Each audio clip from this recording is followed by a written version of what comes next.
ya calurosas, y aquí lo sentimos no tener aire acondicionado para recibiros mejor. Vamos a presentar hoy, como todos sabéis, porque ya habéis venido, el último libro de Manolo Monereo, Por Europa y contra el sistema euro. Supongo que sabéis que tenéis ejemplares al fondo, en la mesa del fondo, para que os interese llevarse algunos, si no se lo llevo otro día. El CAUM se siente muy contento de albergar actos como este. Sabéis que es desde hace muchísimos años, es la casa de todos los que aspiran por un mundo distinto, y entonces pues es un placer para nosotros el albergar este asunto. Me han encargado que haga una presentación del libro, no de Manolo, al que creo que todo el mundo conoce perfectamente, sino dar algunos datos del libro. Me ha dicho Manolo que con la intención de encauzar de alguna manera el debate posterior. Bueno, yo sé que los debates nunca se encauzan, cada uno luego habla de lo que quiere, pero estaremos en tiempo que estemos hablando y comentando las cosas. El libro este es muy claro. Cuando uno se encuentra con un título como este, dice o es marketing o le están dando un timo, o el autor tiene muy claro lo que va a decir. Y este libro se llama Por Europa, punto 1, y contra el sistema euro, punto 2. En este caso no hay timo, es de eso de lo que se trata, y se trata con seriedad y profundidad. Es un libro de política.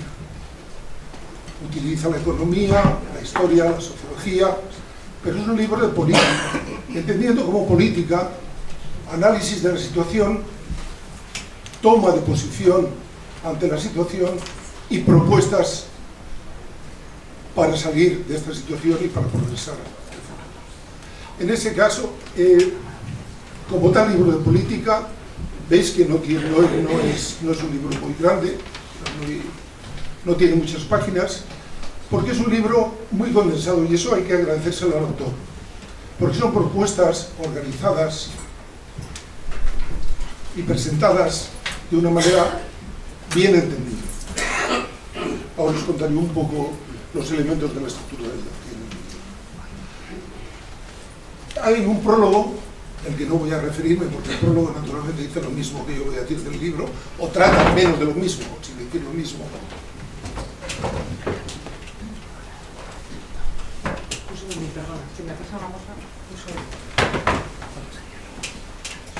Un artículo largo que se titula La Unión Europea contra Europa, título bastante significativo también, que está dividido, como decía, en 14 epígrafes.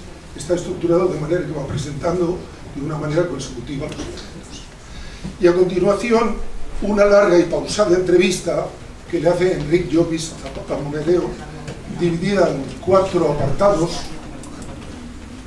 Perdón, es que deja el móvil en una así, para que se me lleve. Y he pedido que me lo rescate. No sabía lo que era. Perdón. Pensé que podía ver. Bueno, y esta última entrevista está dividida en 4 apartados que desarrollan con más o menos detalle, matizan y enriquecen los argumentos que soportan sus tesis. Está escrito, ya digo, sin rollo, con lenguaje claro, cosa que hay que agradecerle, porque tenemos mucha literatura, sobre todo en el mundo de la sociología, bastante difícil de tragar, llena de tecnicismos y neologismos y ismos de todo tipo. Me he fijado que, por ejemplo, Manolo no emplea la palabra visualizar, y que punto de inflexión solo lo dice una vez, en una situación que es un punto de inflexión. Tampoco usa la palabra nuevo, que son expedientes que utilizan muy frecuentemente los que no tienen nada que decir. Cuando llega una cosa y la califican de nueva, como si con eso hubieran dicho algo del contenido, de la calidad del asunto. Desde el punto de vista del contenido, pues ya sabemos por el título, habla del capitalismo, de la situación, de la crisis.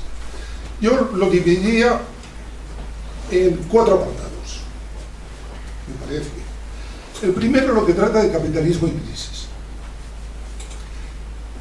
hace una caracterización de la situación, no obvia, porque en algunos aspectos hay debates, y bueno es que se pronuncie de una manera clara sobre un planteamiento. Él habla de capitalismo neoliberal, no habla de neoliberalismo como otra cosa distinta del capitalismo.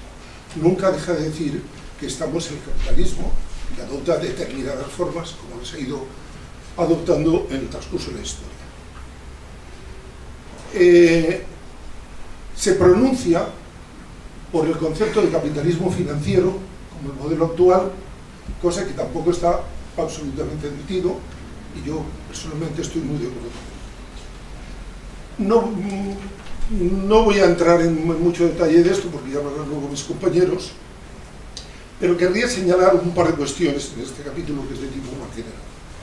Habla de la acumulación por desposesión frente a la acumulación primitiva. Yo te agradecería que, Manolo, no te veo, te agradecería que explicaras un poco esto, porque aunque lo citas varias veces a lo largo, es uno de tus elementos. Yo no acabo de ver esa distinción, porque si no fue acumulación por desposesión el asunto de los cerramientos en Inglaterra, no sé qué otro ejemplo de desposesión más brutal. Creo que quiere decir algo que para mí no ha quedado perfectamente explicado. Hay problema. Habla de la segunda globalización, una teoría de la segunda globalización después de lo que llama la guerra de los 30 años, desde el 31, desde el 14 hasta el 45, que yo le propondría que la llamara guerra de los 31 años, porque la guerra de los 30 años ya estaba patentada. Pero es sugerente el considerar la primera globalización hasta la Primera Guerra Mundial, lo que se dice desde el siglo XIX, acaba en 1914, y considere el periodo intermedio como otra forma de la guerra. Yo sugeriría que con esta idea de capitalismo financiero profundizara en la dicotomía dinero y capital. Este asunto Marx lo dejó muy claro en principio. Estamos hablando entre marxistas. No digo que todo el mundo tenga que serlo, pero sí el autor y yo, por supuesto. Y utilizamos esa terminología. Creo que Marx dejó muy claro la diferencia entre capital y dinero. Entre dinero y capital.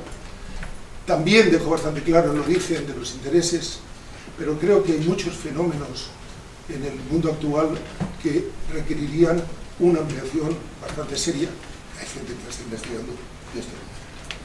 El otro tema con el que cierra lo de capitalismo y crisis es el del imperialismo y militarización, que poco hay que añadir porque creo que todos conocemos perfectamente en qué mundo vivimos y qué es lo que está pasando. Y aunque yo no soy pajaritólogo, como decía Sacristán, echo de menos algunas referencias de escribir la crisis en el estilo de lo que Atilio Borón decía, de que en la crisis del 29 las palabras petróleo y agua no aparecían, tampoco el cambio climático. Creo que no es el elemento que produce el asunto, creo que los análisis capitalistas deben hacerse sobre la estructura del capitalismo, pero el tema ecológico, repito, sin quizá exagerar más allá de lo que significa, es un tema que creo que merece una atención un poco mayor.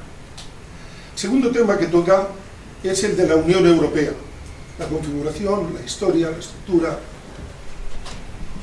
Se pregunta si va a ser en el futuro la Unión Europea un Estado, sobre qué bases. Creo que este análisis va a convencer a todo el mundo. Recoge artículos o un pronunciamiento de Pau de Feliu y otros sobre lo que llama la Europa alemana, que yo creo que hemos tardado demasiado en darnos cuenta de lo que nos venía encima, y la califica como la Europa de Vichy, recordando el entreguismo triste tras la derrota francesa del verano de 1940, y la toma del poder en un trozo que le dejaron del patético Petén con Capital en Vichy. Yo creo que esto no tengo tampoco ninguna sugerencia ni ningún comentario que hacer, me parece que está muy bien. Habla sobre España, el papel asignado a España, que se deduce de una manera inmediata de lo que hemos visto, de la estructuración de Europa entre norte y sur, entre países avanzados y países retrasados. Y aquí el papel lo ejecuta, pues, el papel de Vichy lo ejecuta la clase dirigente miserable y colonial que tenemos. Y aquí hace un pronunciamiento importante. No estamos ante un paréntesis histórico, dice. Esto quiere decir, explicado más largamente, de que no se trata de un bache, que ya no vamos a volver más a la situación anterior. Esto no es una crisis, como dijo el Roto muy al principio, es un saqueo. Hoy día se repite mucho, pero yo creo que el Roto fue el primero que lo dijo. Estamos en esta situación no porque haya habido un problema con Lehman Brothers o con Goldman Sachs, estamos porque estamos en una estructura de precarización, de empobrecimiento, de devaluación de la vida, no de la moneda, de la vida de la mayor parte de las poblaciones. Creo que ese punto es muy importante de retener y creo que es una afirmación que defiende con mucha solidez y claridad. Y por último, habla de alternativas. Evidentemente no da una hoja de ruta, no da un orden del día de lo que hay que hacer, pero sí dice cosas muy importantes. Habla de desglobalizar, recoge los puntos de Walden Bello, el paradigma de la desglobalización, 11 puntos muy interesantes, y voy a leer dos titulares o dos frases, que no son titulares, que explican muy claramente la solución. No hay salidas reformistas, sería la primera. Ahí analiza el papel de la socialdemocracia también en esta crisis. Y la segunda, que a mí me parece lo más interesante del libro, es decir, en la conclusión de todo el estudio, de todo el posicionamiento que hace frente a la información sobre la crisis, sobre el capitalismo tardío que se presenta, es la consideración del poder constituyente como proceso de autoorganización social. Creo que ese planteamiento es un hallazgo y no da la hoja de ruta, pero sí da el elemento básico, en mi opinión, sobre el que hemos de sentarnos a discutir, a trabajar y avanzar en el futuro. Le sugeriría solo un punto que insistiera también más en el carácter necesariamente internacional de la alternativa, que se deduce de lo que ha dicho, pero a mí me parece que cuando habla de la salida de España, no creo que él mismo le vea ningún sentido a una salida de España, sin Grecia, sin Portugal, sin Italia y tal vez sin Francia, no sabemos exactamente cómo es. Es un libro que hay que leer y debatir, porque trata de la tarea histórica de las generaciones de hoy, desde lo que se incluye a algún joven de aquí hasta mí mismo, que también estoy dispuesto a ello. Creo que debéis comprarlo, que debéis leerlo, debéis discutirlo, y parafraseando el título, yo diría, por Europa, a ver cómo acabamos con la Unión Europea. Gracias.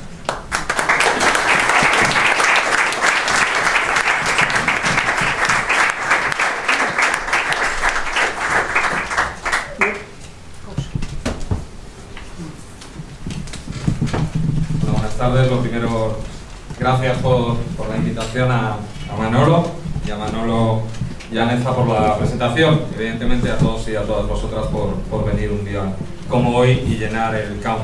Qué bonito ver el CAUM lleno. Ya tuve la oportunidad también de estar otra vez cuando estuvimos hablando del caso del asesinato de mi hermano y también estaba lleno, por lo cual este calor, esta militancia de la gente interesada en saber cosas, pues me llena de, como diría aquel, de alegría y satisfacción. Bueno, yo confieso que este es el tercer acto que me toca hacer con Manolo.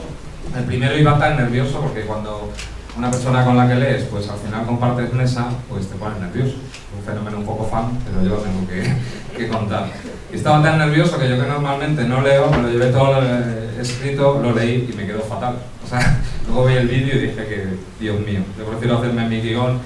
Y bueno, ya estoy menos nervioso, afortunadamente. Pero yo quería contar, además con el vértigo que me da a los ponentes que tengo al lado mío, pues me gustaría contar una reflexión personal.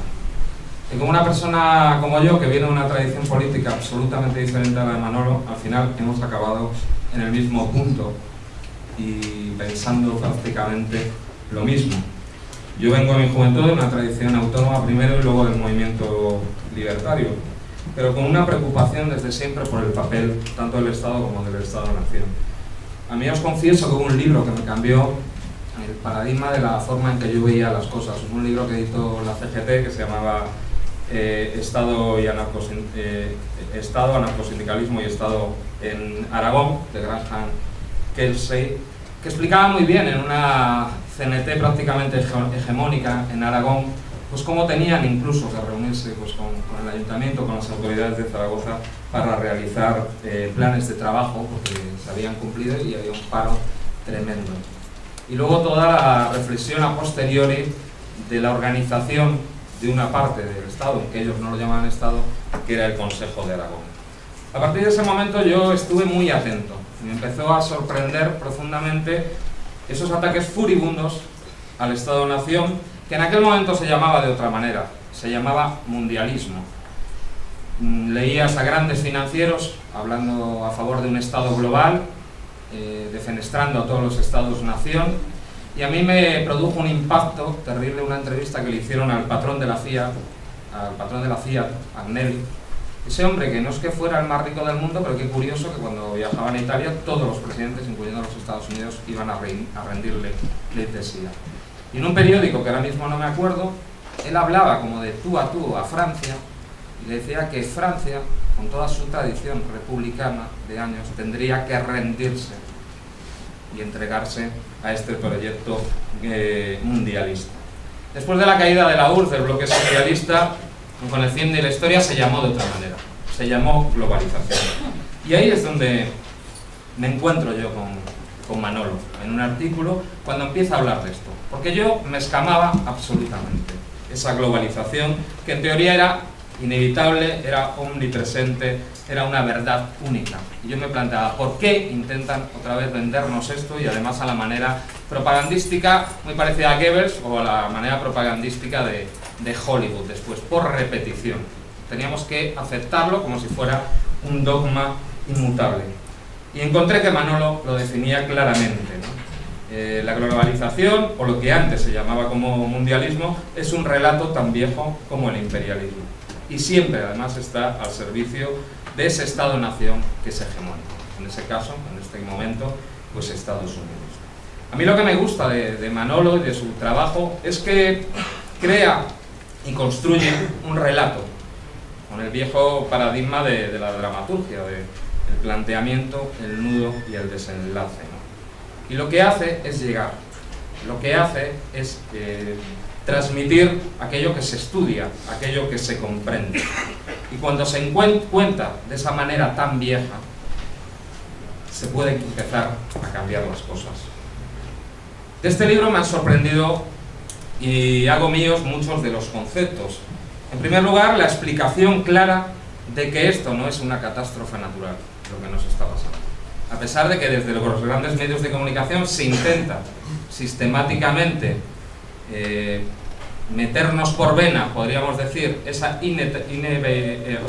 inevitable esta catástrofe social, económica y política que estamos viviendo, pues no es así. Y él lo estudia profundamente, desde cuando viene la transición y sobre todo cómo esa transición acaba en esa Unión Europea de Maastricht. Todos los españolitos, todas las españolitas, después de 40 años de dictadura, después de 40 años de oscuridad, queríamos llegar a la luz de parecernos a esos señores del norte que vivían mucho mejor que nosotros y que eran bastante más modernos, entre comillas.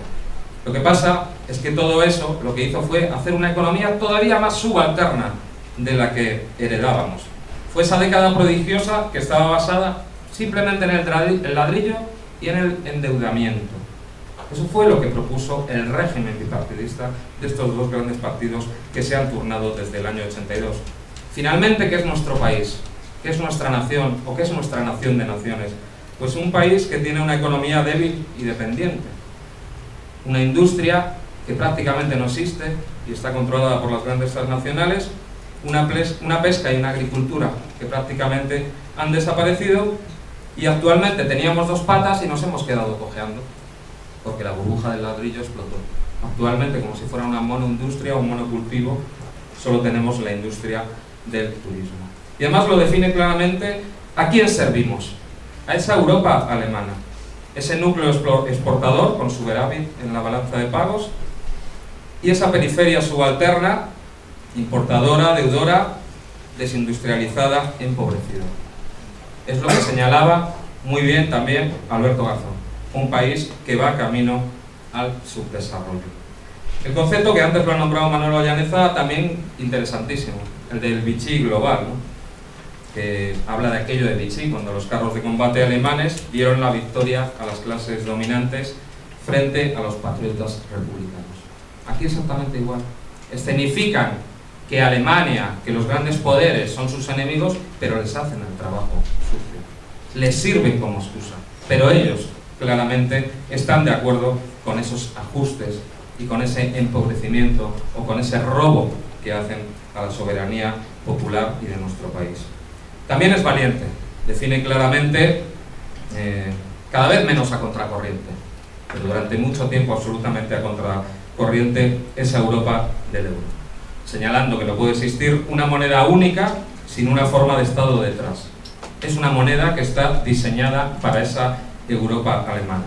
Y los últimos tratados están claros, tanto el Pacto de Estabilidad como el Mecanismo de Estabilidad lo que hacen es institucionalizar la dictadura de los poderes económicos bajo férreo control alemán. Es lo que él llama, muy acertadamente, un federalismo autoritario. También coincido con él plenamente en hablar de que esta Unión Europea es subalterna en lo imperialista, porque es subalterna al proyecto geopolítico estadounidense. Desde que empezó el Plan Marshall y después desde que empezó la OTAN. La única vez que hubo un planteamiento, por lo menos, de enfrentarse a ese dominio militar fue de Gaulle, cuando se fue de la estructura militar. Somos Europa, no solo la Unión Europea, un país sometido a una estructura militar imperial. Aquí hay bases estadounidenses por todos los lados. Y nosotros en nuestro suelo incluso tenemos una de las más importantes del mundo, como es la base de Rota, que tiene el escudo de misiles, que no se engañen, no es un escudo antimisiles, es un escudo o una proyección misilística por medio de los sistemas Aegis navales, que lo que hacen es cambiar el equilibrio real y amenazar a Rusia. Están hechos para la contención de Rusia. Dicen que para los misiles de Irán, mentira. Todos los servicios secretos occidentales dicen que Irán no va a tener capacidad durante muchos lustros de tener misiles balísticos con capacidad de llegar a Europa. O sea, que no nos mientan. Es un paraguas hecho para contener a Rusia. Y esa, además, hegemonía estadounidense se va a cerrar si consiguen aprobar el Tratado de Libre Comercio, el Tratado Transatlántico, que se está negociando ahora en una cuarta ronda en secreto entre Europa y Estados Unidos. Para ir acabando, otra de las cosas que me gusta es también esa valentía de decir que ya no es tiempo de pacto social. Este capital, este neoliberalismo del que habla, este diseño que nos tienen que reservado es incompatible con los derechos sociales y con los derechos sindicales. Y si saliéramos de esta crisis, jamás sería, por su parte, para volver al punto de partida. Olvidémonos de que ellos nos van a dejar ni un tantito así, como decían en una isla soberana, ni un tantito así del Estado social o de mediostar que teníamos. Y para acabar, lo que más me gusta de Manolo es que crea y da alternativas. La desglobalización, refundar el Estado, construir una república soberana. Es decir, diciéndolo con sus palabras, el control democrático del territorio y de nuestras decisiones estratégicas, que jamás podemos dejarla en manos de los mercados, es decir, de los poderes financieros o de los tecnócratas a su servicio. Es decir, utilizar el poder ciudadano, el proceso constituyente, para una salida nacional popular a esta crisis de régimen. Por lo tanto, os animo. Es un libro que desde su introducción es maravillosa, porque a veces pasas por encima de las introducciones, pero con esta te das cuenta que incluso se hace una hoja de ruta de cómo podría ser la posible, si se decide así, salida del euro. Luego hay un artículo extenso de Manolo con los puntos que he tocado yo ahora mismo, y luego una entrevista que hizo Enric Llopis, en la cual gozas absolutamente porque Manolo se explaya. Os animo a que toméis este libro como si fuera una brújula, pero una brújula que señala el norte, y nunca nos olvidemos que nuestro norte es el sur. Gracias, Manolo.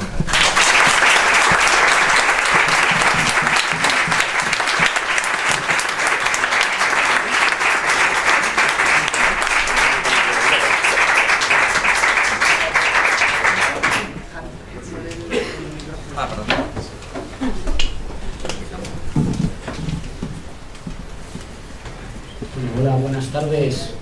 Gracias a las y los asistentes, y gracias a los compañeros y compañeras de mesa, y gracias en particular a Manolo por el libro y por invitarme.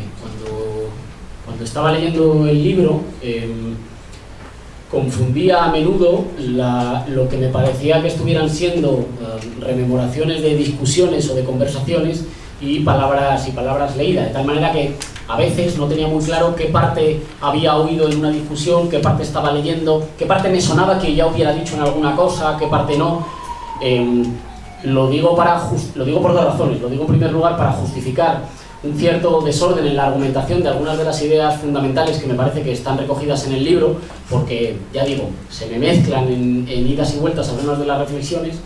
Y por otra parte lo digo también para presumir de amigo, para presumir de compañero, para presumir de maestro, para presumir de una persona con la que llevo discutiendo y de la que llevo aprendiendo mucho tiempo, y que creo que en un tiempo especialmente difícil para pensar por una parte con el trabajo, digamos, sosegado de reflexión y de estudio que hace falta para sustraerse a la dictadura permanente del ruido, de lo inmediato, de los titulares, de los tweets, de los eslogans, de las cosas más sencillas pero que no dejan pozo, por una parte, y por otra parte por la valentía intelectual de pensar con las palabras adecuadas, aunque a veces fueran malsonantes, aunque hace unos años estuvieran mal vistas o no parecieran modernas o parecieran importaciones de otros lugares, o hubiera mucha gente que tuviera muy claro que no eran guías adecuadas para el pensamiento, pero también con las palabras, con un esfuerzo de precisión por las palabras que yo le agradezco mucho, en un tiempo en el que parece que toda palabra es casi sinónimo de cualquier otra y que da un poco igual cómo le llamemos a las cosas, si ya nos entendemos, que es un proceso con el que al final, digamos, se va estrechando el abanico de los conceptos con los que pensamos hasta que ya llegamos a un momento en el que todo es un poco lo mismo, y por tanto lo que decimos todos sobre la mayor parte de las cosas es un poco lo mismo, a mayor gloria del orden y del discurso dominante, ¿no? Bueno, hecha esta introducción, creo que hay, o me gustaría por lo menos destacar, como tenemos poco tiempo, me gustaría destacar dos grandes bolsas o dos grandes grupos de aportaciones intelectuales que lleva desarrollando Manolo, de las que lleva siendo parte Manolo, pero que están bien recogidas en el libro, ¿no? Por una parte, y apuntar algunas cosas para las dos que luego quizá podamos utilizar para discutir. Por una parte, la politización de la visión sobre el neoliberalismo, digamos, un diagnóstico de qué cosa sea esta ofensiva conservadora que ha tenido lugar durante los últimos 30 años y cuáles sean sus elementos fundamentales en el plano cultural, en el plano jurídico, en el plano económico, con esa labor a veces tan difícil para el que lo tiene que escribir, pero tan grata para el que la lee, de que alguien ponga permanentemente en relación la geopolítica, la cultura, los cambios constitucionales, las discusiones políticas, de tal manera que sea capaz de atreverse a hacer una cosa que está muy mal vista tanto en el campo de la política como en el campo de la academia, que es atreverse a cruzar barreras y a intentar ofrecer visiones más o menos globales de la situación. Creo que por razones diferentes, tanto en el campo de la, digamos, de la política y mucho más de la discusión político-mediática, como en el campo de la academia, hay fuertes presiones para la hiperespecialización. Escoger un área muy estrecha de la que uno sepa en particular, machacarla ahí y estar seguro en una tierra ya pisada. Y por tanto hay muy pocos incentivos para hacer una labor que es fundamental para el pensamiento transformador, de poner las cosas en relación, de poner las cosas en contexto, conectar fenómenos que pertenecen a esferas conceptuales formalmente diferentes y así dar una explicación de lo que nos sucede, que no sea un conjunto, digamos, o de lamentos, o de nostalgias, o de desgracias deslavazadas, ¿no? Que como aquellas que salen en el telediario, en la cual hay algunas de las desgracias que vienen en la parte de internacional, otras de las desgracias que vienen en nacional, otras en economía y otras en sucesos. Y entre ellas lo único que hay en común es que, bueno, pues que el mundo es un caos y que qué le vamos a hacer. Ese esfuerzo de reconstruir, de tejer y de explicar, que ya digo, tiene pocos estímulos y pocas recompensas, porque es poco agradecido, es fundamental, me parece una de las labores fundamentales del pensamiento transformador y me parece que es de agradecer. El segundo de los temas, o el segundo de los grandes grupos de temas, es los temas de cuáles sean las tareas de la práctica política transformadora, qué cosa sea eso de la acción política transformadora y radicalmente democrática, ¿no? Con respecto al primer punto. Te he gastado ya la mitad del tiempo y todas mis reservas. Sí. Con respecto al primer punto, por destacar algunos elementos que luego podamos discutir. Decía la politización del neoliberalismo. Con ello me refiero tanto a lo que ya se ha destacado, es decir, la representación de aquello que sucede como un proyecto determinado, resultado de unos equilibrios de poderes determinados entre grupos determinados, y por tanto al politizar el problema, señalar la posibilidad de que existan culpables o responsables, de que existan víctimas, de que existan posibilidades de solución, es decir, devolver el problema al campo de lo discutible y de lo solucionable, pero también a la reivindicación que yo le llevo oyendo a Manolo desde hace mucho tiempo, desde cuando estaba mucho menos de moda todavía que ahora, a la reivindicación del papel central permanente del Estado también en los supuestos procesos que estaban supuestamente debilitando el papel del Estado. Esto es, la descripción del neoliberalismo como una ofensiva conservadora de los sectores dominantes, en la cual el Estado jugaba un papel fundamental en la desposesión, en un grado mayor, digamos, en la subida de un grado, en una violencia estructural contra las poblaciones y en la redefinición de las reglas del juego. También, por cierto, los estados que asumían roles periféricos en la división internacional del trabajo. Esto es fundamental en el análisis que hace Manolo de la geopolítica de la Unión Europea, y esto es bueno recordarlo porque ha habido transformaciones político-económicas que le han servido a las élites que han sido partícipes y cómplices de ellas como excusa permanente. Bueno, es que el signo de los tiempos no nos deja hacer otra cosa, como si no hubieran sido decisiones políticas, y por tanto decisiones que podrían haber sido de otra forma, las que han conducido a un determinado proyecto de transformación que ha revertido algunos de los equilibrios que garantizaban redes mínimas de seguridad para los sectores populares en esta parte del planeta.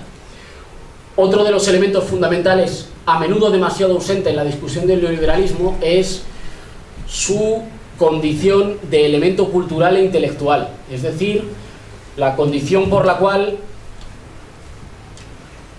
lo digo en forma un poco caricaturesca, digamos, los primeros trabajadores intelectuales del neoliberalismo eran inicialmente frikis, pensando a contratiempo y a contrapelo de las ideas de su tiempo. Es verdad que frikis con unas golosas subvenciones, fundaciones, premios, becas, premios Nobel, digamos, todo un aparato económico al servicio de una producción intelectual y cultural que primero se hizo más o menos dirigente y determinante del conjunto del horizonte de lo que era posible pensar, es decir, que primero delimitó hasta dónde cabía pensar las alternativas, cuál era el horizonte de lo que ya era evidente, de lo que era posible, y después, ¿Llevo 10 o me quedan 10? Llevo 10. Perdón. Y después, y solo después, se convirtió en un proyecto de ofensiva política de reestructuración de un equilibrio de clases en un sentido regresivo y de, digamos, de destrucción para una buena parte de los pueblos del sur y de ataque sobre las conquistas de los sectores populares en el norte. El tercer punto sería otra idea central también muy ausente, que es la de la mutación antropológica. Yo creo que aquí está ausente porque es inquietante. Está ausente porque sería esta idea según la cual el proyecto neoliberal solo ha podido desarrollarse mediante una inoculación del miedo permanente al otro, de la incertidumbre con respecto al mañana, de la desconfianza con respecto a todo lo colectivo.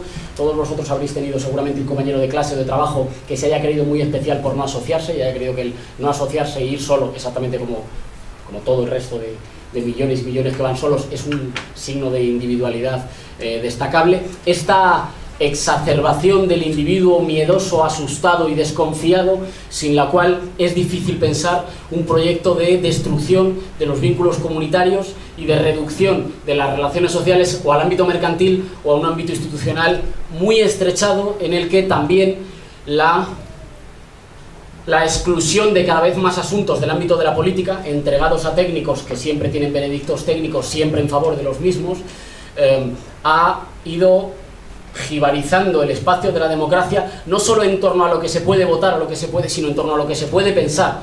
Digamos, el espacio de las alternativas pensables, de manera tal que los consensos reinantes, hasta ahora, digamos, felizmente creo que vivimos en una etapa de crisis y de agrietamiento de algunos de esos consensos, dejaban fuera de la discusión política prácticamente todo lo esencial,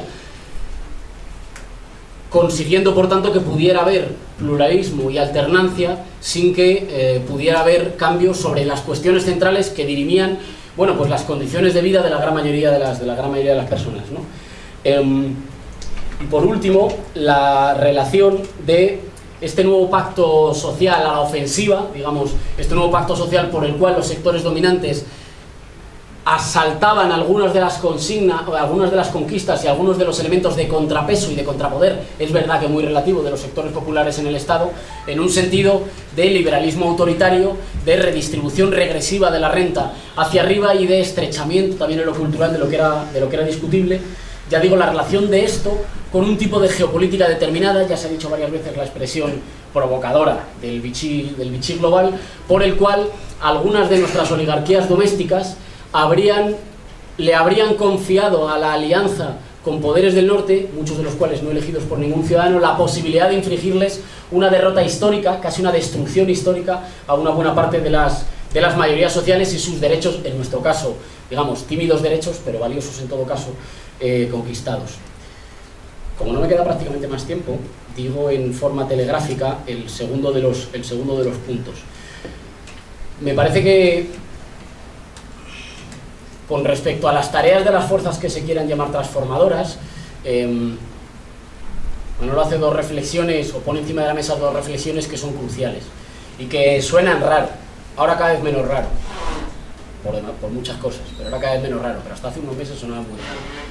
Por una parte, lo que Manolo llama, en una expresión, digamos, muy famosa en América Latina y famosa en una parte del pensamiento clásico transformador aquí, pero difícil de traducir a la discusión política en nuestro país, la cuestión de lo nacional popular, la cuestión también de por qué conjunto de operaciones culturales, discursivas y simbólicas hay un sector concreto, determinado, desposeído de poder político, que en un momento dado es capaz de encarnar un interés general nacional. Y la segunda de las cuestiones, también en forma provocativa, aunque protegiéndose, citando a Mariátegui, la cuestión de una cierta espiritualidad popular y la recuperación de un sentimiento, digamos, de trascendencia, de comunidad de creencias, que ha sido siempre una suerte de religiosidad laica presente en todos los movimientos transformadores, porque solo con esa pasión, en este caso, solo con esa pasión laica, la gente es capaz de emprender aquellos movimientos que en lo individual no son inmediatamente rentables. Digamos que a uno le quitan mucho tiempo, le quitan salud, le quitan recursos, le quitan, como algunos compañeros, pues también en algunos momentos bienestar físico y unas horas de libertad.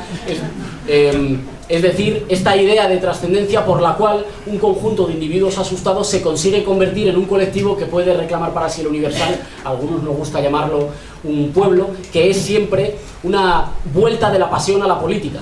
Una tradición liberal conservadora asumida por con una arrogancia digna de mejor causa, asumida por una buena parte de las izquierdas, ha pensado durante un cierto tiempo que, digamos, la pasión en la política era una cosa propia de pueblos subdesarrollados, mientras que en el norte lo que tendríamos serían individuos que eligen racionalmente programas, y por eso nosotros, que somos muy listos, estamos dispuestos a masacrarnos por una coma un poco más adelante o un poco más atrás en un programa político. Mientras que, ya digo, la pasión sería una cosa sería una cosa propia de gentes desprovistas de historia y, por supuesto, de madurez política. Me parece que, por contra, ese concepto de espiritualidad tiene el valor también de devolver el elemento fundamental de que la política, si tiene que ver con algo, tiene que ver con la pasión de ser en común, con la discusión de elementos que tienen que ser sustancialmente diferentes, que sin eso no hay democracia, y con la voluntad, con esa especie de vértigo que da el ser conscientes de que las construcciones populares y de que las construcciones de voluntades amplias pueden transformar las condiciones de vida y pueden dar giros a la historia que hace tan solo unos días atrás parecieran imposibles y que de repente hayan sido posibles por un nuevo equilibrio de fuerzas que haya expandido el horizonte de lo que podemos pensar como realizable, ¿no? Bueno, yo lo dejo aquí, me he extendido demasiado.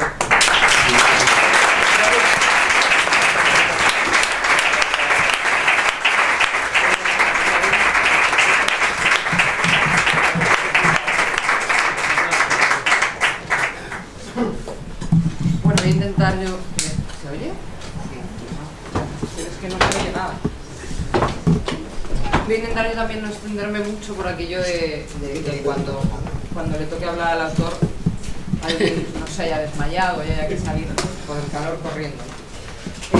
Yo, cuando Manolo me pidió que le presentara el libro... ¿Se oye? No. Antes sí. A ver. El de mano, yo creo. El de mano. Sí, el de mano. Ahora, sabotaje evidente. Bueno, va bien con este, ¿no? El pedalismo y su larga mano. Eso es. Cuando Manolo me pidió que le presentara el libro, que sin duda para mí es un honor, lo que le dije es que yo no tenía inconveniente, pero que como estaba convencida de que él iba a ser el que explicara el contenido de su pensamiento de una manera más profunda y más correcta de lo que lo podría hacer yo, que yo venía a condición de que me permitiese dedicarme exclusivamente a hacerle la pelota y a hablar bien de él, ¿no? Y bueno, Dijo que sí. Y dijo que sí. Sorprendentemente dijo, vale. En esas condiciones puede usted venir, señorita, bájese el miércoles a las 7. Y aquí hemos venido. Por tanto, yo de lo que voy a hablar sobre todo es de lo que para mí ha significado conocer a Manolo, ¿no? Que yo en profundidad y como amigo no lo conozco hace tanto. Yo, digamos que retomé el ponerle cara a Manolo Monereo, ese nombre histórico que ha acompañado la historia del Partido Comunista y que iba casi siempre muy cercano del nombre de Julián Guita. Le puse cara y le recuperé como persona física a la que tocar y con la que hablar en un momento muy complicado de Izquierda Unida que fue su 10ª asamblea, ¿no? Y en los previos a aquella, que es cuando Manolo creo que reincorpora su actividad política. Y eso ya habla de él, porque reincorpora a la actividad en el peor momento. Y hay gente que es así, ¿no? Hay gente que se sube a las olas cuando van en el momento de absoluto triunfo, y hay gente que se sube a las olas cuando sabe que hace falta el empuje de los músculos de todas las partes para mantenerla y para evitar que se vengan abajo, ¿no? Y en aquel momento, bueno, coincidimos, hablamos así, pasillos, para arriba, para abajo, hola, tú de quién eres, anda que tú, con quién vas a firmar, dame un aval, no dámelo tú a mí, estas cosas, ¿no? ¿Qué pasa en Izquierda Unida? Y luego, tiempo después, cuando ya empezamos el proceso de la siguiente asamblea, que las cosas habían cambiado, cuando todo empezaba a cambiar tan deprisa que nos parece que hace un siglo de aquello, ¿no? Y que parece que hace años que escribimos un papelito que decía Europa, ¿cómo era? La revolución democrática, Europa deberá ser el principio, que construimos discutiendo entre todos y que creo que mucho de lo escrito ahí está en estos libros, están esas discusiones. En ese momento conocí al Manolo del que uno se enamora, ¿no? Y se enamora intelectualmente, como creo que nos hemos enamorado todos los que estamos en esta mesa, y alguno y alguna más que le encantaría compartir esta presentación y poderle decirle cosas a Manolo.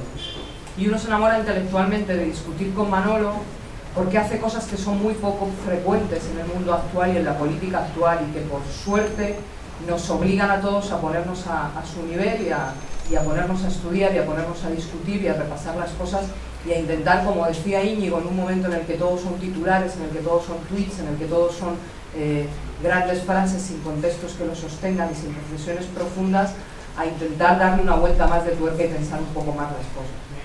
Y es maravilloso que en ese proceso de recuperar las discusiones haya iniciado un ritmo certero y vertiginoso de escribir y de plasmar todas esas discusiones que va acumulando, y que este sea el segundo libro en poquito tiempo, ¿no? que acompaña a la Revolución Democrática que presentó hace, como digo, parece que hace un siglo, pero en realidad era prácticamente el año pasado cuando estaba saliendo ese libro. Y en el pensamiento de Manolo, por el que uno se emociona y se siente vinculado y quiere seguir discutiendo con él, hay algunos elementos que se reflejan también en este libro y que son de mucha utilidad para los momentos que vivimos. El primero es entender que es falso todas las teorías que ponían en el centro el fin de la historia, como a partir de ahí empezar a construir una nueva realidad. Hay que acabar con ellas, hay que volver a recuperar una referencialidad de las luchas, una referencialidad de que tenemos pasado como país, como Europa, como mundo y como humanidad, ¿no? Y cuando uno recupera el pasado, y en el libro se ve bien, uno puede hacer esas afirmaciones provocadoras en las que vincular este tiempo con los tiempos de Vichy, o las que puede hablar de que esta especie de irreversibilidad del proceso globalizador es una falsedad, porque ya ha habido procesos de globalizadores que se han echado para atrás y que han vuelto a empezar y que han ido hacia los procesos de los Estados-nación.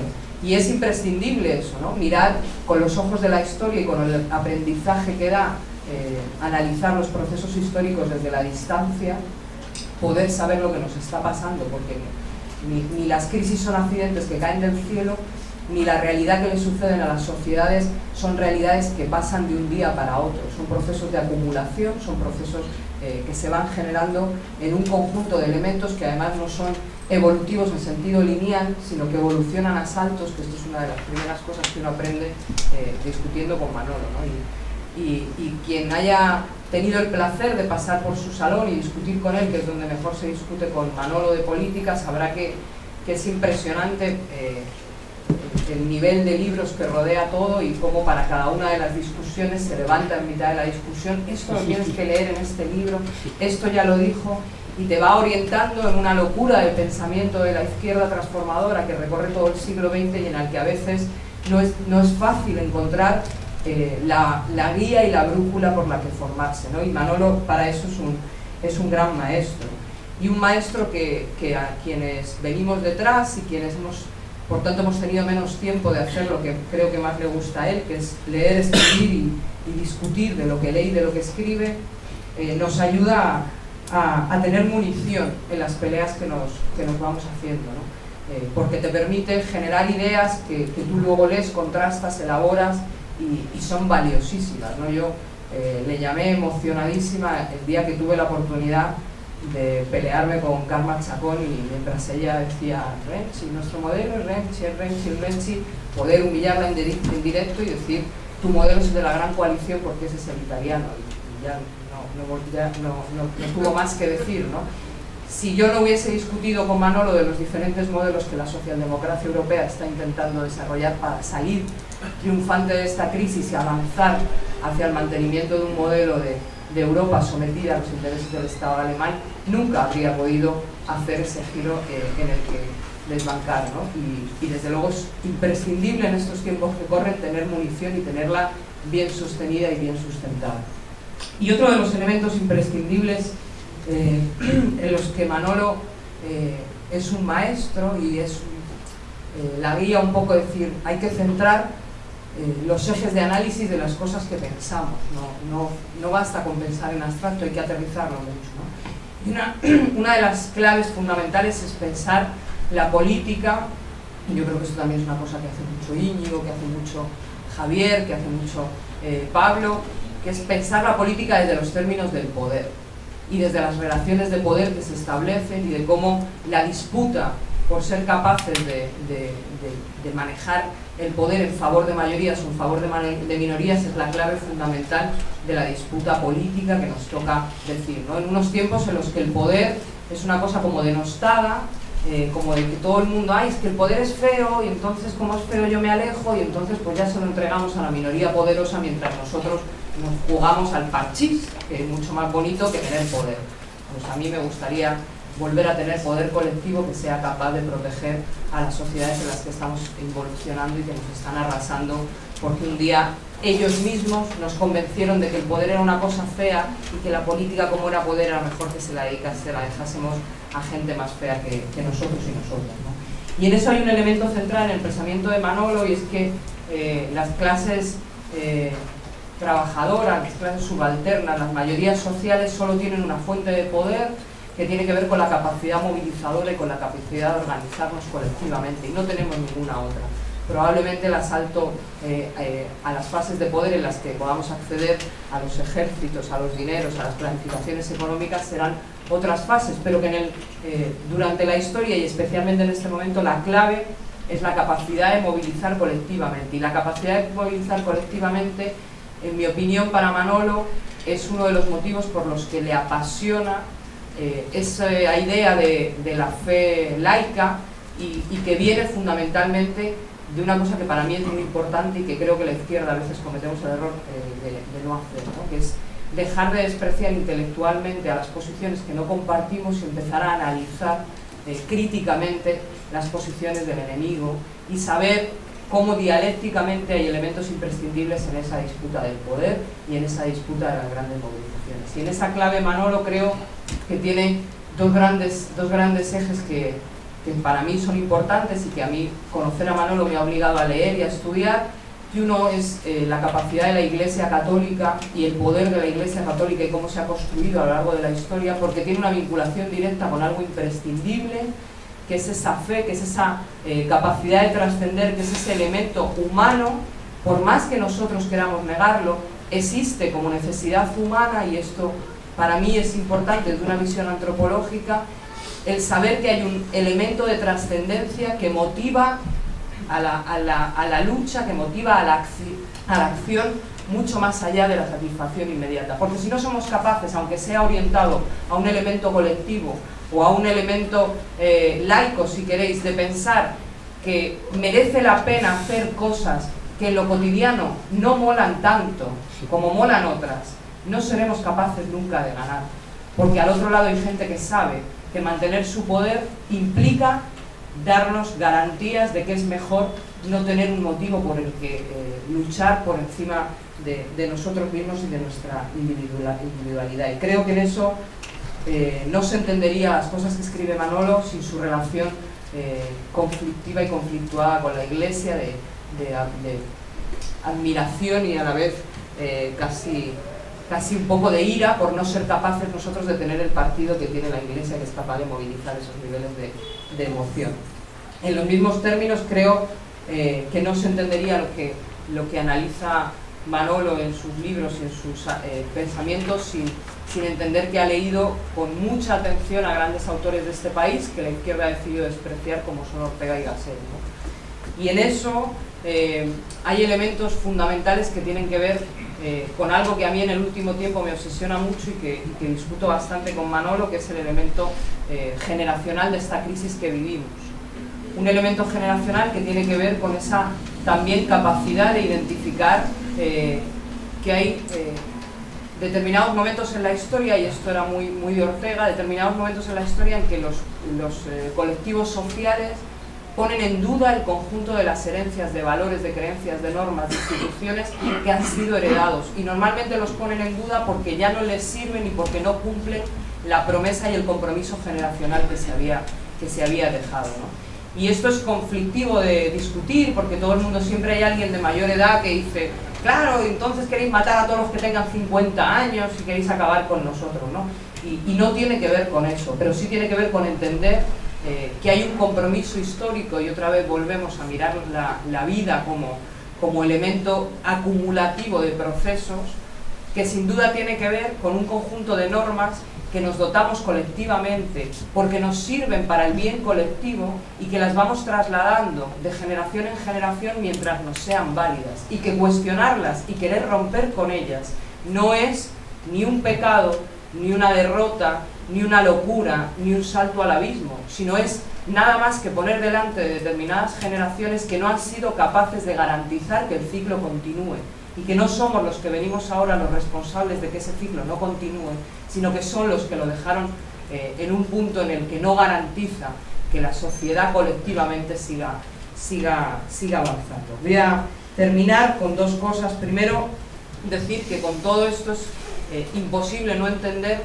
que la mayor clave que tiene Manolo es que todo este elemento, todo este pensamiento, todo este ansia de conocer, de analizar, de discutir y de saber determinar exactamente dónde están los ejes capaces de movilizar para transformar, le vienen de una enorme sensibilidad, una sensibilidad que a veces encoge y que a veces supera cualquier brillantez de pensamiento, y una sensibilidad que tiene para mí un elemento muy importante en algo fundamental también para mí, que es entender que la lealtad no es someterse a lo que alguien dice o a lo que alguien dicta, sino que la lealtad es ser absolutamente sincero con las posiciones de cada uno y ser capaz de compenetrarse en esas posiciones y discutirlas. Ese concepto de lealtad por encima de muchos elementos que algunos confunden con esa palabra y en realidad quieren decir sumisión, es un elemento central para mí. Y en eso viene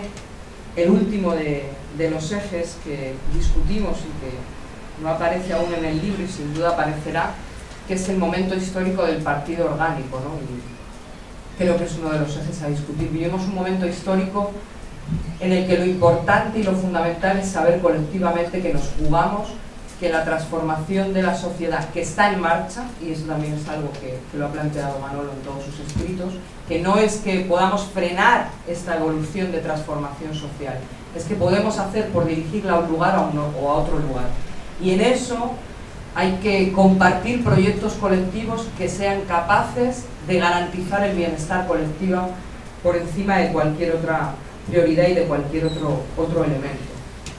Y con eso decir que a pesar de mi obsesión, quiero leer una cosa, Manolo, para decir que a pesar de mi obsesión con la crisis generacional, demostrar que la crisis generacional de la que hablamos y de la que discutimos él y yo habitualmente, si me hace caso el teléfono, no tiene que ver con la edad, sino que tiene que ver con la actitud ante la vida, y decirle una cosa que escribió Malcolm X, que decía que no estoy diciendo que contra nadie que sea viejo, porque si estás listo para la acción, entonces no estás viejo. No me importa qué edad tengas, pero si no estás dispuesto para la acción, no me importa lo joven que seas porque eres viejo. Siempre que empiezas a mostrarte indeciso y te empieza la tembladera porque temes que se está produciendo demasiada acción, entonces estás demasiado viejo. Tienes que apartarte del camino. Algunos de nosotros envejecemos demasiado cuando aún somos adolescentes. Solo decir que Manolo, tenga la edad que tenga, siempre está listo para la acción. Gracias.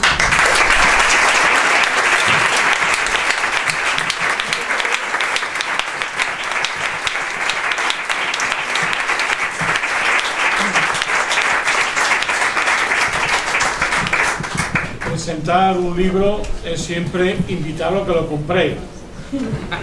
Parece una cosa poco significativa, pero a mi editor no le parece poco significativa.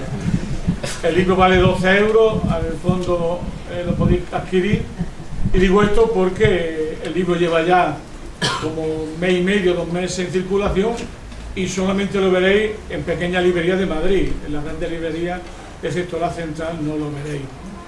Es decir, también en esto el poder funciona, ¿no? Y hay libros que funcionan porque simplemente el poder considera por H por B, que hay que potenciarlo, y hay otros libros que no funcionan. La segunda cosa que quisiera hacer es agradecer mucho al CAUM hacer aquí esta actividad. El CAUM es una vieja historia, una gloriosa historia, una gran tradición obrera, popular, comunista de Madrid, que a pesar de los años y de la vida sigue existiendo. No puedo dejar de olvidarme de Vicente Romano, que fue director del CAUM, pero que fue sobre todo un maestro para las siguientes generaciones. También lo fue para mí. Manolo fue un obrero manchego que vivió como obrero en la República Federal Alemana, que allí ingresó en una célula del Partido Comunista Alemán cuando era clandestino, y donde tuvo la posibilidad de encontrarse con otro maestro mío en esa misma célula, que era Manolo Sacristán. Los dos ingresaron juntos en el partido, y en un momento fundamental de su vida se planteó Vicente Romano qué hacer, qué estudiar, y Manolo le aconsejó diciendo: como los medios de comunicación son cada vez más importantes, debería estudiar los medios de comunicación, que era la publicística, como se llama en Alemania. Y allí Vicente Romano, entre otras de las cosas interesantísimas que vivió en esa experiencia, conoció a seguramente la mujer de las más bellas y más interesantes de la izquierda alemana, llamado Ulrike Meinhof, que era seguramente uno de los personajes cruciales de su generación, que terminó como terminó. Digo eso porque mi otro maestro, Manolo Sacristán, en los últimos años de su vida, cuando, como él decía, la gloriosa historia del movimiento obrero iba dejando a un lado muertos, iba dejando derrotados a un lado y otro, él se dedicó a estudiar gente derrotada. Estudió a Jerónimo, el indio Jerónimo, y estudió a Ulrike Meinhof, intentando entender en ello la enorme tragedia del capitalismo y también de las tragedias de los que luchan contra él. Por tanto, mi homenaje a Vicente Romano, a lo que aprendimos de él, y también a esta casa que hoy gentilmente nos acoge. Obviamente he acertado con esta mesa, porque si no, no hubiese venido. Entonces, desde ese punto de vista, se puede decir que mi editor estará contento y yo estoy inmensamente contento. Yo no quiero ser maestro de nadie, y mucho menos padre. He sido un pésimo padre, y no quisiera que ellos heredaran ya bastantes problemas de haber tenido un padre como yo. Yo lo que he pretendido con ellos es ser algo así como un hermano mayor, pero no para enseñarles muchas cosas, sino para decirles siempre: cuidado, porque aquí ya me equivoqué yo. O sea, yo lo que he querido ser para ellos es un semáforo, un mecanismo para evitar los errores de mi generación, que tuvo muchas cosas buenas, pero de los que hace ya muchos años, esto también lo decía mi amigo Paco Fernández Boy, lo decía muchas veces: Manolo, ahora nos toca ayudar a los jóvenes, intentar que no cometan nuestros errores, decirles todo lo que hemos aprendido, y que ellos lleven la bandera, lleven los libros, lleven el estandarte por lo que hemos luchado nosotros. Yo tengo una visión trascendente de la política, diría que religiosa de la política. Yo considero que el comunismo ha sido una religión popular, una religión laica, que ha ofrecido en el altar de la vida enorme sacrificio humano. Vicente fue uno de ellos, Vicente Romano, y tantos otros. Gente con los que yo sigo dialogando. Yo sigo dialogando con mis muertos, con los muertos de mi tradición. Y lo hago laicamente, sabiendo que no hay más vida que esta, pero que nosotros tenemos que darle sentido a su muerte en nuestra vida. Tenemos que empalmar con una historia milenaria que es la lucha del ser humano por la emancipación social, del mal social, de la explotación y del dominio. Desde ese punto de vista, yo me siento heredero de una tradición que quiero trasladar a las nuevas generaciones. La tradición comunista, la tradición revolucionaria, la tradición a la que he dedicado mi vida, y no solamente la he dedicado, sino con pasión. Hoy soy mucho más comunista que lo fui hace tantísimos años que me metí en este lío hermosísimo de estar organizado en el Partido Comunista de España. Ha sido casi lo mejor de mi vida. Y fue casi lo mejor de mi vida porque me permitió conocer en condiciones no siempre fáciles a miles de hombres y de mujeres que sacrificaban su vida y la de su familia por unos ideales y por la libertad. Esa es la pasión nuestra. ¿Cuál es nuestra pasión? Ser más de lo que somos, ayudando a los demás a la transformación social. ¿Y eso cómo se llama? Que lo llame cada cual como quiera. Pero eso yo lo llamo una pasión. Una inmensa pasión por la transformación social y por una inmensa alianza con la buena gente en todas partes que quieren vivir en una sociedad justa, democrática e igualitaria. Y yo creo que esa es la clave de nuestra vida.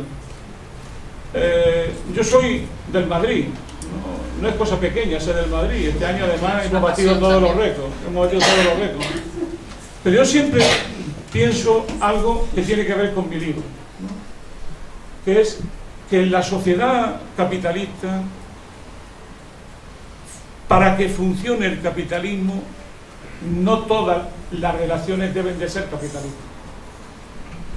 Es lo que Zonier apuntó muy bien, distinguiendo entre comunidad y asociación.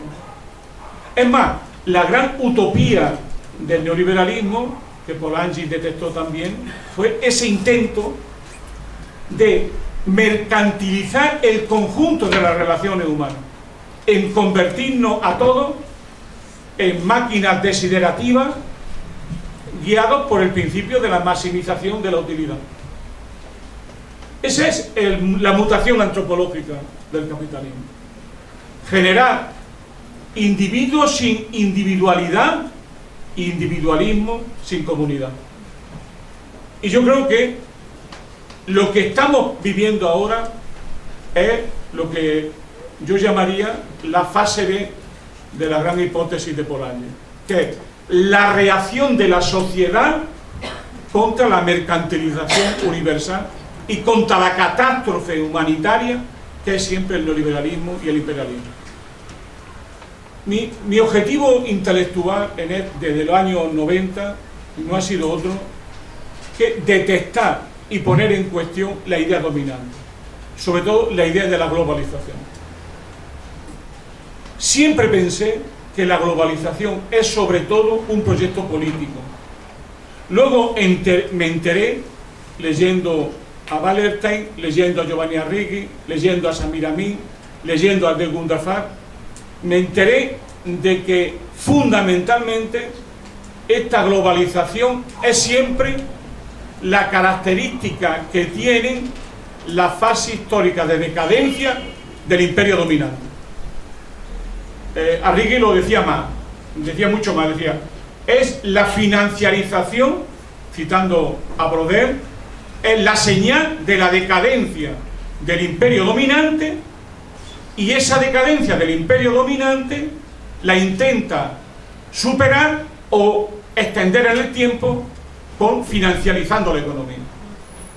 Eso tiene una enorme importancia. ¿Por qué? Porque a mi juicio la crisis que estamos viviendo del capitalismo no es otra cosa, y no es pequeña cosa, que la crisis a la salida de la crisis anterior. Es decir, lo que estamos viviendo es la crisis de los mecanismos que se pusieron en marcha a finales de los 70 y que esos mecanismos que hemos llamado globalización representa y articula. Es decir, estamos en la crisis, en una crisis única que comenzó en los años 70, que tuvo un repunte donde la financiarización fue uno, pero no el único elemento, y donde hoy se encuentra en crisis. Y donde además se conjuntan varios fenómenos enormemente importantes, porque detrás de esta crisis hay una crisis geopolítica. Es decir, hay una crisis geopolítica porque a la decadencia del imperio dominante aparece una nueva superpotencia. Y lo que estamos viviendo ahora, para un analista como yo, es algo impresionante si se mira pensando en 500 años, es nada más y nada menos que una gigantesca redistribución del poder a nivel mundial. Primero económico, luego político y terminará siendo político-militar. Y que eso es lo que va a cambiar el mundo que estamos viendo. Por eso esta crisis es duradera, porque es una crisis geopolítica. ¿Y qué es lo que hay en medio de esa crisis geopolítica? Los dos instrumentos fundamentales de Estados Unidos. Tres. Una, el séptimo de caballería, es decir, el imperialismo y su agresividad, que lo estamos viendo y estamos viviendo ya el caos como política, no hay más que irse a Ucrania, a Siria, a Irak, a Libia, el caos como política, por un lado, y por otro lado, el dólar y su dominio en el mundo. O sea, hoy el dólar funciona porque los acreedores mundiales se lo permiten. ¿Y quién son los acreedores mundiales? Las grandes potencias emergentes, empezando por China. Sin el recurso permanente a China, Estados Unidos prácticamente tendría que cerrar el país a final de cada mes. ¿Qué quiero decir con esto? Estamos viviendo una crisis económica mezclada con una crisis geopolítica y una crisis gravísima ecológico-social. Esos tres vectores pueden terminar con un colapso civilizatorio. No quiero hablar de esto y no quiero ir mucho más lejos. ¿Qué es lo que yo hablaba de acumulación por desposesión? Que es un término de David Harvey, pero que él saca de otros muchos. Yo se lo he oído a Samir Amin y a Adolfo Gili, por ejemplo. Pero es sobre todo un gran homenaje que hago en mi libro a Rosa Luxemburg, que nunca la olvido, y de la bellísima construcción de su libro La acumulación del capital. ¿Qué quiero decir con esto? Esto también lo defiende Samir Amin con mucha fuerza. Que el imperialismo no es la etapa superior del capitalismo. No hay capitalismo sin imperialismo. El imperialismo es la etapa permanente del capitalismo. Y que periódicamente el capitalismo en su crisis y en su desarrollo necesita el uso sistemático de la violencia y del despojo de las poblaciones. Por tanto, la acumulación primitiva no fue, y era verdad, una fase histórica del capitalismo, sino que es una fase permanente del capitalismo. El capitalismo necesita siempre, para salir de sus crisis y romper con las crisis hegemónicas, de acumulaciones gigantescas de desposesión. ¿Qué es lo que estamos viviendo hoy en todo el mundo? Una gigantesca acumulación por desposesión ¿de qué? De derechos, de libertades, porque detrás de este proceso de financiarización mundial lo que hay es lo que algún autor ha llamado la gran duplicación. Nada de lo que pasa hoy en el mundo lo podíamos entender si no es porque a partir de la caída del campo socialista se puso en marcha un mercado de trabajo a nivel mundial donde de golpe y porrazo aparecieron 2.000 millones de personas dispuestas a valorizar el capital. Es decir, hay un proceso mundial de valorización del capital y de reapropiación de esa valorización del capital, explotando la fuerza de trabajo que antes estaba fuera del comercio mundial y que en ese momento aparece como elemento decisivo y que pone en cuestión los equilibrios desde muchos puntos de vista, que se estaban produciendo a nivel mundial. ¿Cuál es un poco la tesis claramente contracorriente de mi libro? Tiene que ver con dos cosas. Una tiene que ver con que, a mi juicio, estamos en la crisis de la segunda globalización del capitalismo. Ya hubo otra globalización del capitalismo. Hace poco, tampoco lo vais a ver en la librería, ha salido un libro traducido al castellano, también El viejo topo, de Jean-Pierre Chevènement, que se llama 1914-2014, Europa ha salido de la historia, donde eso lo explica muy razonablemente.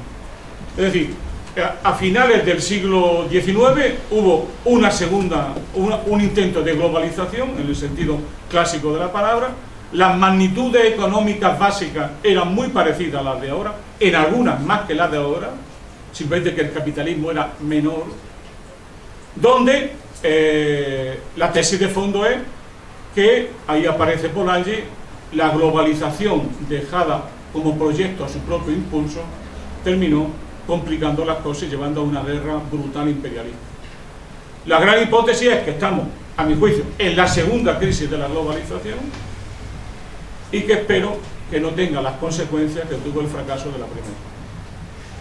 Y es ligar crisis económica con militarismo, militarización y guerra imperialista, que es lo que los clásicos de mi tradición, en este caso los tres grandes de mi tradición, Lenin, Bukharin y Rosa, intentaron explicar con mucha precisión, sabiendo, como ustedes saben, que la elaboración de Lenin estaba íntimamente relacionada con la obra de Hilferding, El capital financiero, no por casualidad, y con la obra de un liberal subconsumista británico llamado Hobson.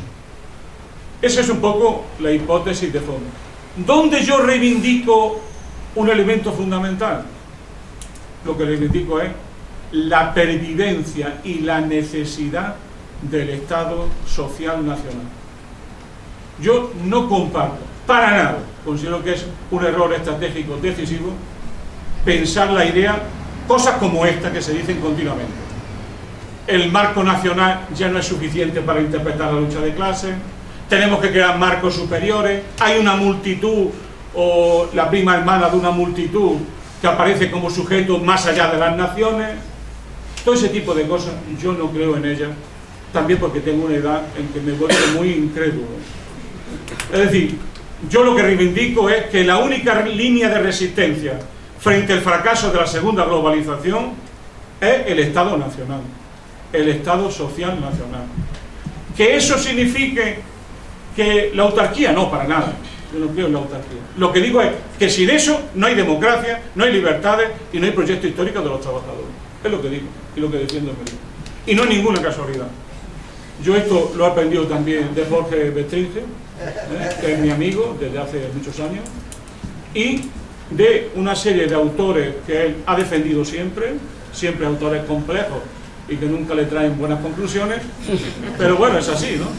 Como Frederick Lordon, como Jacques Sapir, como Emmanuel Todd, y el mismo Chevènement, que siempre, en estos casos, nunca se rindieron y siempre defendieron, por un lado, una Europa alternativa a la Europa norteamericana y una salida a la crisis, no con más Europa, como se dice hoy, confundiendo Europa con la Unión Europea.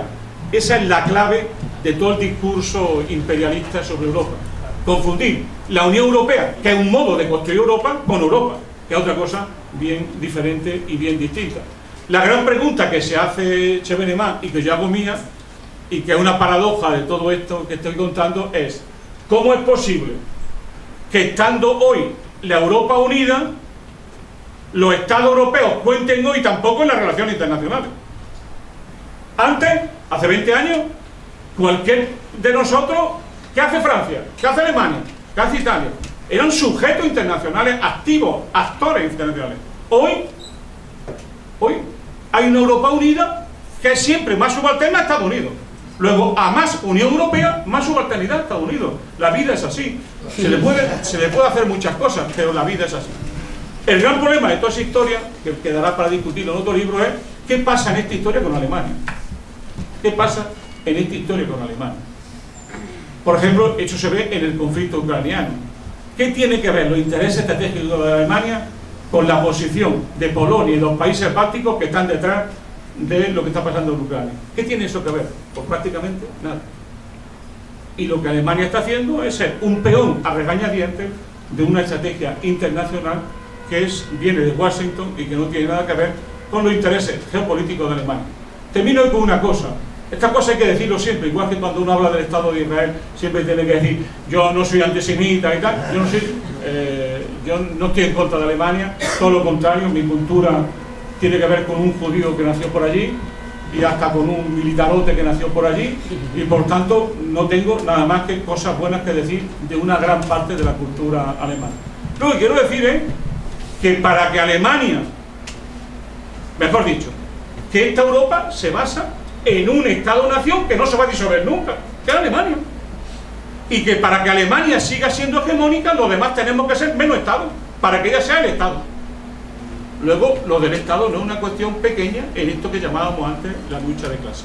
Y termino con lo siguiente. La reflexión de mi libro final tiene que ver con España, con eso que antes llamábamos España.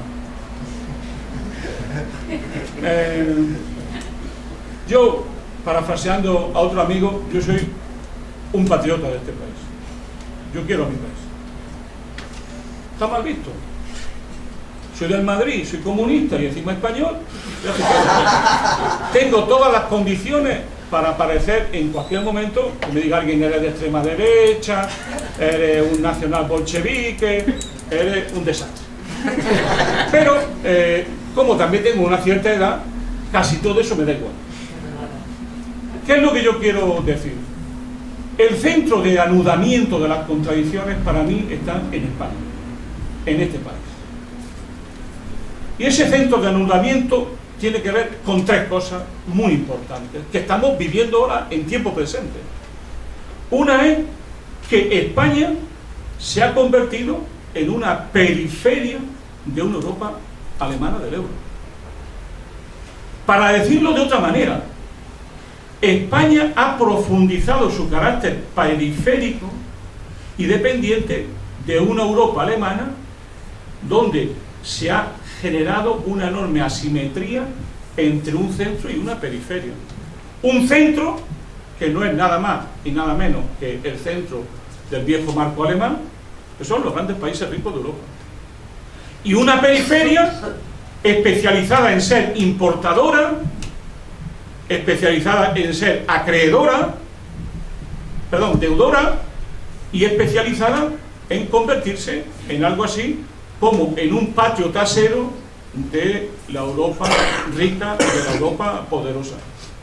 Y a su vez, como se está viendo, acaba siendo un instrumento bastante terrible de la potencia norteamericana sobre el Mediterráneo y sobre el mundo.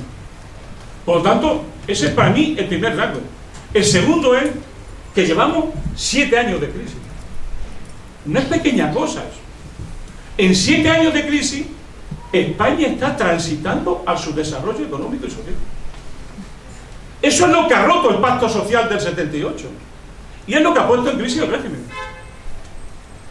Pero hay que decirlo para que nadie se ponga muy orgulloso del tema.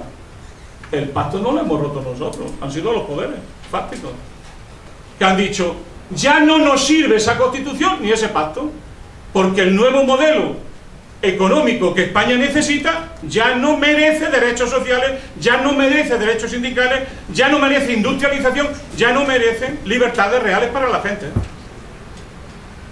Ese es el segundo problema. Sí, el modelo productivo que sale de la crisis es un modelo productivo que hace inviable el Estado social y los derechos sociales. Y por tanto pone en crisis la Constitución del 78 en todos sus mecanismos. No es casualidad que fuese Zapatero el que cambia el artículo 135 y donde no encorseta un modelo neoliberal como política permanente. Y la tercera cuestión y definitivamente acabo aquí, es lo que podemos llamar la crisis del régimen y su salida. Yo siempre he sido bastante ágrafo, he escrito mucho en el viento, como decía mi maestro Aníbal Quijano. He escrito mucho en el viento. Ahora escribo mucho porque es la manera que tengo de que se me entienda algo y llegar a algo más y llegar a más gente, ¿no? En mi organización no se me entiende casi nada, pero bueno, eso es casi normal. Y bueno, no tengo... Y cuando me entienden, no me siguen. Es decir, que me entienden y me dicen que bien lo dice, pero bueno, ¿y alguna consecuencia tendrá lo que he dicho? Nada. Con lo cual, pues somos enormemente felices ellos y nosotros. Entonces, en algún momento tuve que decidirme a escribir. Y decir, oye, aquí hay que ponerse a escribir, y, bueno, y en un año pues llevo casi 2 libros y 2 artículos por semana prácticamente, un artículo por semana prácticamente. ¿Y por qué? ¿Qué me preocupa a mí? Porque en España estamos... La fase histórica, como diría Gramsci, el análisis de fase en este país, es un análisis que hay entre una lucha que para mí es a muerte, lo digo ambiguamente, a muerte, entre restauración y ruptura. Esa es la fase de este país. Estamos viviendo un proceso histórico de restauración o de ruptura. El dato de la gran manifestación de las marchas del 22M y de las elecciones, ¿qué demuestra? Para los que vimos la anterior transición, que la vivimos y sabemos cómo terminó, ¿qué demuestra? Que los de abajo empiezan a tener fuerza y que esa fuerza cambia a los de arriba. Pero Gramsci, que era un tipo que le daba mucha vuelta a la cabeza y como tenía mucha experiencia, decía, cada proceso de revolución lleva la restauración dentro. Cada proceso de revolución lleva la reforma dentro. Cada proceso de cambio social lleva la regresión en su seno. ¿Qué es lo que está ocurriendo ahora? ¿Cuál es el momento histórico en esta situación? El momento histórico, a mi juicio, es: hemos tenido la fuerza suficiente para echar a un rey, pero eso significa que ellos se han puesto en pie y van a ir a una restauración para consolidar políticamente la correlación de fuerzas que ya existe en la sociedad. Cada vez que nosotros decimos, ¿qué es la reforma laboral? ¿Qué es la reforma? Y vemos a los jóvenes que están viviendo una nueva servidumbre, lo que tenemos que decir es que eso está cambiando la correlación de fuerzas ¿a favor de qué? De los empresarios. Es decir, cuando tú liquidas los sindicatos, liquidas el contrato indefinido, pones en marcha procesos donde se valoriza formas de contratación que prácticamente es a la carta de los deseos empresariales, lo que está haciendo es una clase obrera sumisa, cada vez más subalterna y sin capacidad de reacción. Por lo tanto, lo que están intentando ahora es subvertir la Constitución del 78 sin cambiar la del 78 para ir a un nuevo proceso constituyente por arriba. La constituyente de los poderosos es lo que yo creo que se ha iniciado y que al final, a mi juicio, será una guerra entre dos propuestas. Una será la reforma constitucional y otro será el proceso constituyente. Y al final, compañeros y compañeras, hay que estar muy alerta, porque al final lo que nos van a proponer es un cambio de la ley electoral, sistemas uninominales a una sola vuelta, sobre pretexto de que hemos entendido el mensaje. Pero es siempre la característica de los procesos de transición, son estos. Tiene fuerza para mover al poder, pero el poder tiene el pequeño motivo de ser el poder. Y tiene fuerza para convertir tu propuesta en una antipropuesta, que es lo que llamaba Gramsci el transformismo. La capacidad de abducirte, de intentar recoger tu fuerza para cambiar tu propia propuesta original. Y yo creo que esa es la batalla en la que estamos, que yo vivo con enorme optimismo. Hoy somos más fuertes que ayer. Izquierda Unida más Podemos es más fuerte que ayer. Las fuerzas hoy críticas al sistema son más del 20% del país. Y yo me siento parte orgánico de esa transformación. Me siento orgánicamente ligado a esa transformación, que lo que está construyendo el partido orgánico del proletariado, y que lo que está construyendo es un nuevo sujeto de los de abajo para convertirse en poder constituyente. Y cuando tengamos sujeto organizado y poder constituyente, nos podemos plantear una república soberana que haga algunas cosas tan importantes como la siguiente: avanzar hacia una Europa confederal y una alianza euroasiática que nos permita derrotar a las potencias talasocráticas, que son las que llevan 2 siglos dominando el mundo. Muchas gracias.